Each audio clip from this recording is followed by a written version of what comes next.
ഒരു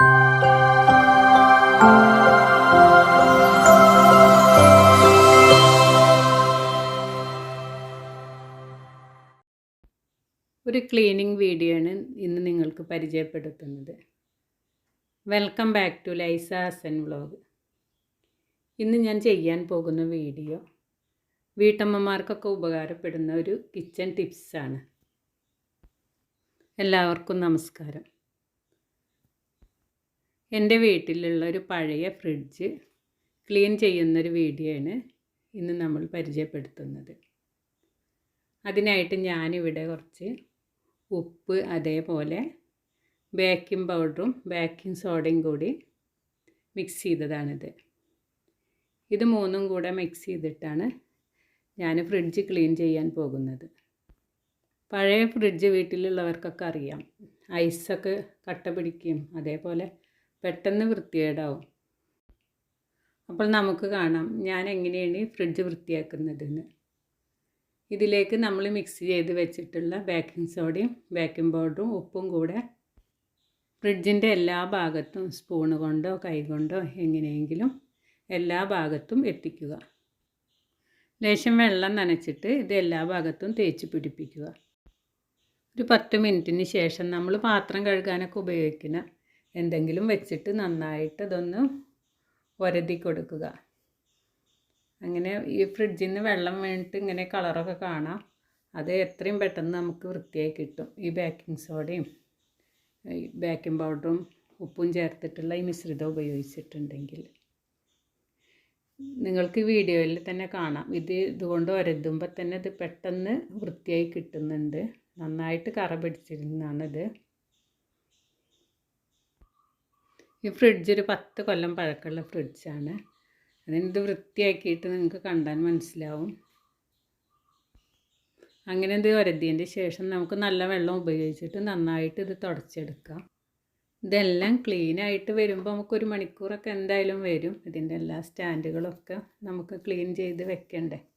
എന്തായാലും ഈ ബേക്കിംഗ് പൗഡറും ബേക്കിംഗ് സോഡയും ഉപയോഗിച്ചിട്ട് നമ്മളിത് ക്ലീൻ ചെയ്യുന്നതെന്ന് കണ്ടു നോക്കാം.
നിങ്ങൾക്കെൻ്റെ ഈ വീഡിയോ ഇഷ്ടമായെന്ന് കരുതുന്നു. നിങ്ങളെൻ്റെ ചാനൽ ആദ്യമായി കാണുകയാണെങ്കിൽ സബ്സ്ക്രൈബ് ചെയ്യാനും ലൈക്ക് ചെയ്യാനും മറക്കരുത്. Thank you.